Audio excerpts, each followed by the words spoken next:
রাজশাহীতে এমন একটি জাদুঘর চালু হয়েছে যেখানে ঢুকলেই ফিরে যাবেন চিঠির যুগে। যখন মোবাইল ছিল না, ইন্টারনেট ছিল না, তখন মানুষ কিভাবে চিঠি পাঠাতো, ডাকপিয়ন কিভাবে পৌঁছে দিত, আর সেই পুরনো ডাক বাক্সগুলো দেখতে কেমন ছিল, সবকিছুই দেখতে পাবেন এই আঞ্চলিক ডাক জাদুঘরে। রাজশাহী শহরের যে কোনো স্থান থেকে প্রথমে চলে আসুন ঘোড়ামারা। সুন্দরবন কুরিয়ার সার্ভিসে নেমে মাত্র 5 মিনিট হাঁটলেই পৌঁছে যাবেন ঘোড়ামারা প্রধান ডাকঘরে। রবিবার থেকে বৃহস্পতিবার সকাল 10টা থেকে বিকাল 4টা পর্যন্ত জাদুঘরটি খোলা থাকে। ভেতরে ঢুকতেই আপনাকে স্বাগত জানাবে রাজশাহীর আঞ্চলিক ডাক জাদুঘর। এখানে রয়েছে বিভিন্ন সময়ের ডাক বাক্স, পুরনো ডাক টিকিট, চিঠি পাঠানোর সরঞ্জাম ও ডাক বিভাগের ইতিহাসের নানা স্মৃতি।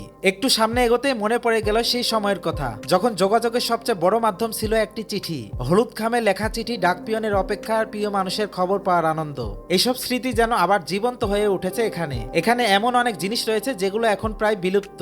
নতুন প্রজন্মের জন্য যেমন এটি শিক্ষণীয়, তেমনি পুরোনো দিনের স্মৃতি খুঁজে পাওয়ার একটি নতুন জায়গা। আপনি কি কখনো হাতে লেখা চিঠি পাঠিয়েছেন বা পেয়েছেন? কমেন্টে লিখে জানান আপনার সেই স্মৃতির গল্প।